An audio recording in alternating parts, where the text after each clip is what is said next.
koy laal di ko teggi. Et là ce dossier là ñi nga xam ne ñoo ci njëkk a bind muy Seneweb daanaka depuis l'évolution de ce dossier gisatuñ ko mu def ci yenn exclusif démb exclusif bi ñu ci am SeneNews moo ko bind. te bu ñu liilee l'article bu SeneNews liñ ci bind ñoom sax ci mbirum compte bancaire yu mel noonu yooyu Seneweb daf ko excusé woon bindu woon ko te moom yaakaar naa bi mu bind dafa waxoon ni Ndiaga Seck yos la mais ndekete l'affaire est plus loin que ça je sais pas nag qu'est-ce qui est passé entre-temps voilà ay remarque rek yoo nga xamante ni si nii dama ko def te du man dong ñu bëree def nañ ko ci dossier bi di nga xam noonu demee en tout cas xamuñu lan moo làqatu ci biir lu tax nit ñi bëgg comme ni ñu fasalee l'affaire Pape Cheikh Diallo toog ko wax ko ñu bëree def ci tout leur temps possible defuñu ko ci li nga xam ne moo nekk dossier Ndiaga Seck man la vraiment ça m'intrigue et qui est justement Ndiaga Seck ba tax ce même traitement bi ñeneen ñi am moom amu ko loolu lu may laaj la beneen bi des mooy et bëgg naa nga ñëw ci beneen bi des mooy que ni sur le cas de Ndiaga Seck démb dañ ne dañ ko extraire de sa cellule bi ñu ko jëlee ci cellule bi nag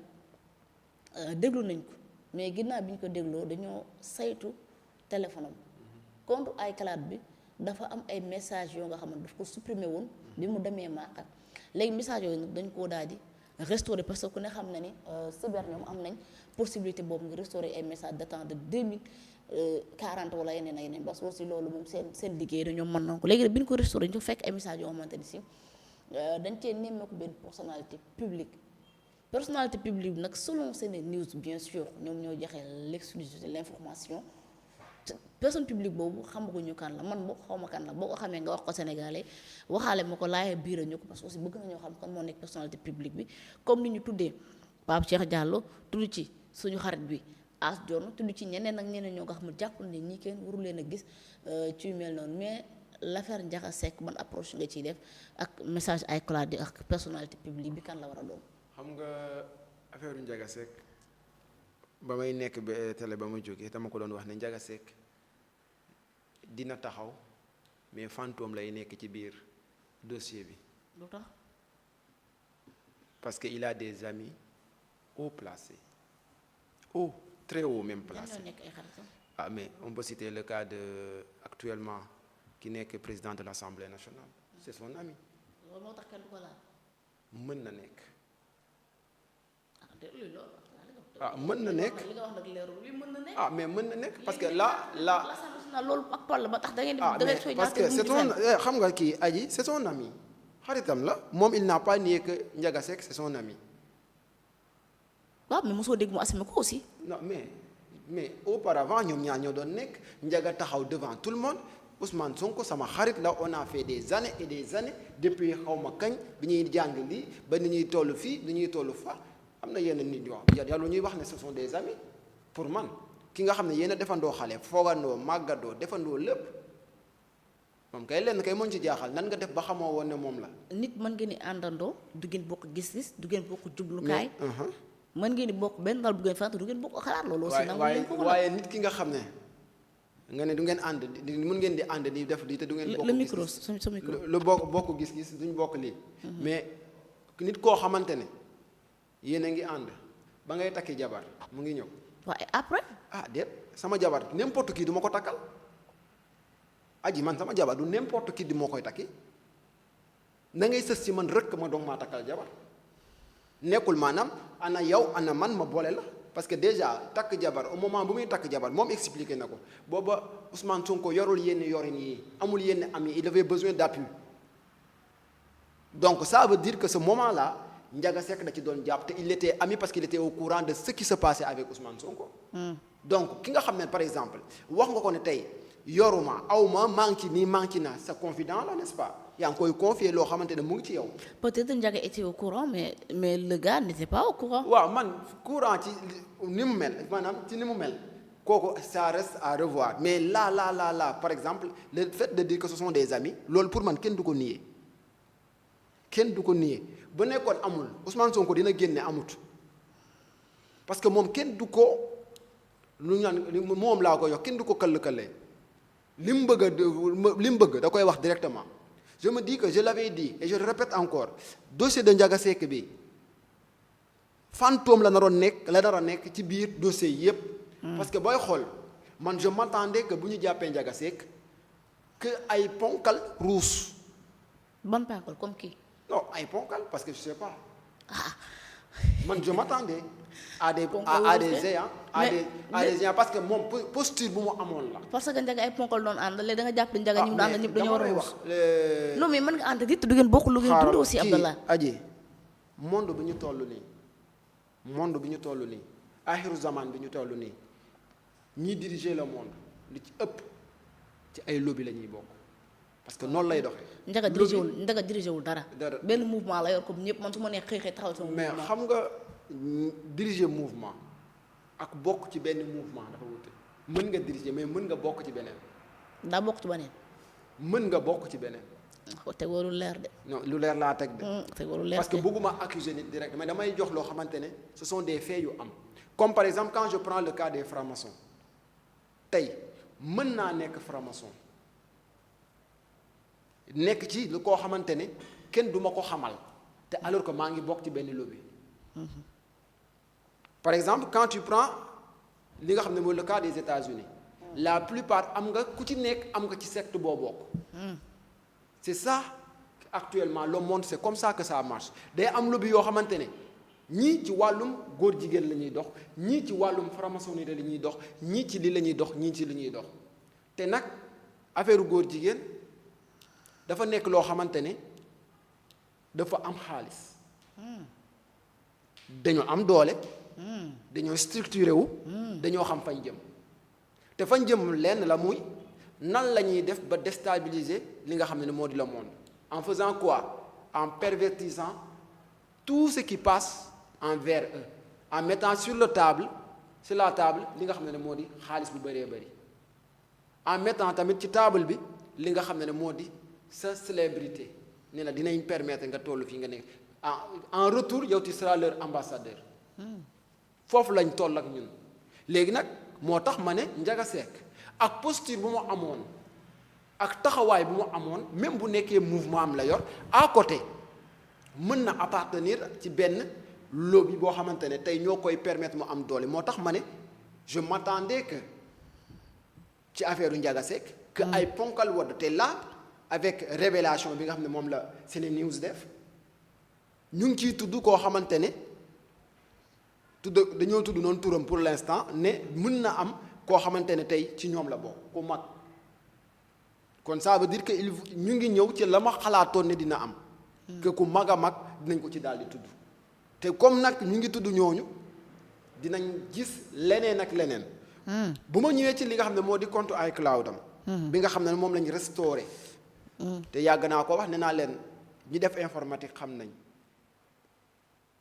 dara rien ne se perd rien du tout ci wàllum xarale yu bees yi comme par exemple le fait que nga envoyé benn message nga def ko éphémère maanaam mu lire ko rek mu demut musul dem parce que lépp loo gis ci àdduna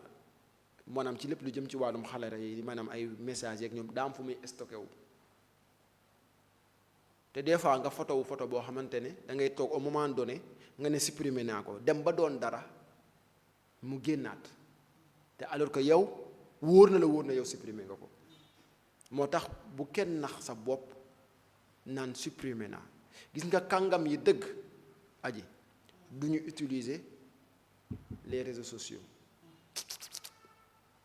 duñ ko utiliser. c'est pas sûr. surtout WhatsApp amul benn. WhatsApp dëggoo ma de WhatsApp gars yi sax Telegram dañuy gën a utiliser que li nga xam ne moo di WhatsApp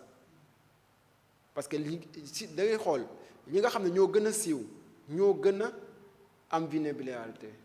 muy WhatsApp Snap Facebook yooyu yëpp mën nga koo restaurer parce que mën nga xëyoon mu bonjour je me rappelle am na ko xam te ne téléphone am la ma jox il était mu jox ma pour ma génneel ko ancien message am quand bi ma génnee photo mariage am ça datait à 1900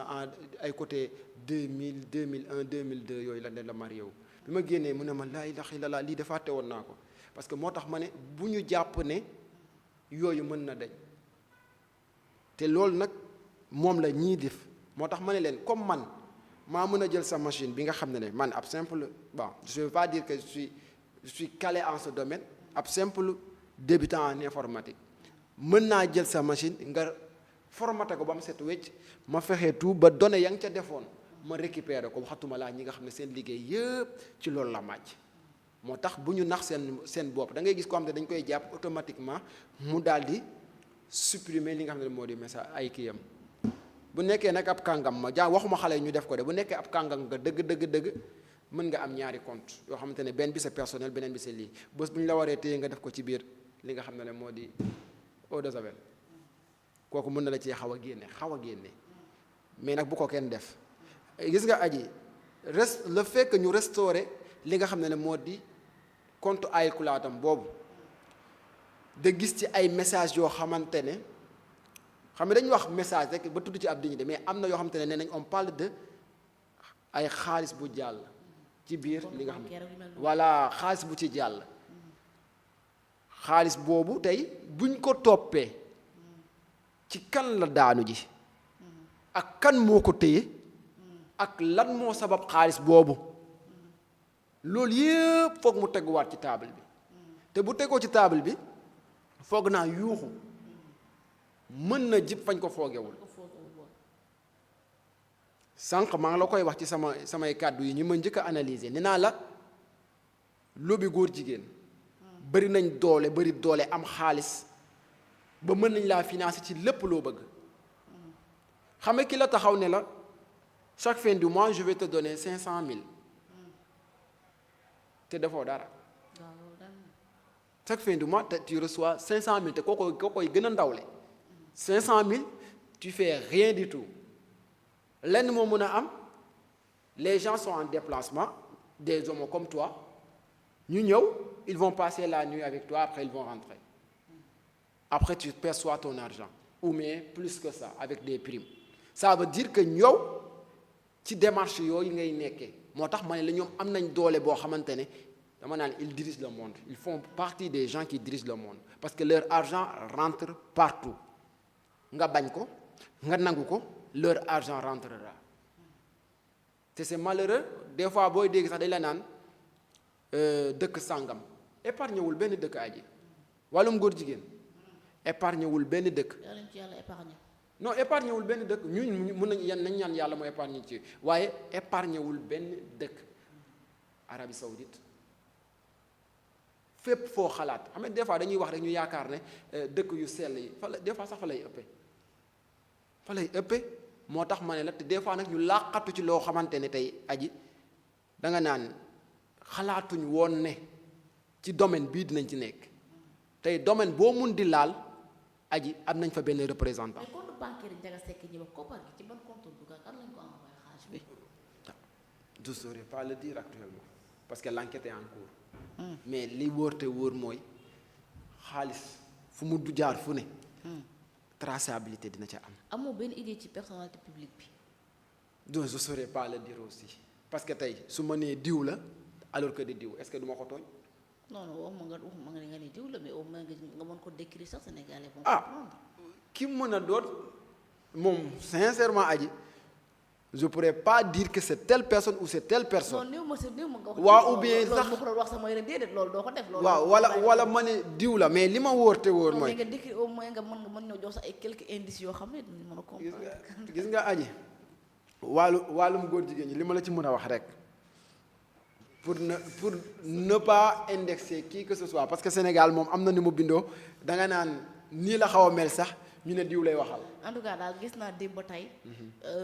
ay xale xawma ay faux compte la yor xawma lu ñu yor en tout cas da ci internet bi di saaga rek ak di bind ay tur di tudd lu nañu dugg ci je sais pas en fait ku moom xam ñu wàcc góom yi comme personnalité publique la ñu wax. mais nag ñi doon personnalité publique yu bëri nañ. mais waaw yow mi sax personnalité publique la. non mu da bëri na ñi nekk personnalité publique moom pour te dire vrai bëri na. tey bu ñu te boon ne par exemple un journaliste là on voudrait dire que journaliste yi la parce que depuis bi ñu commencé les arrestations.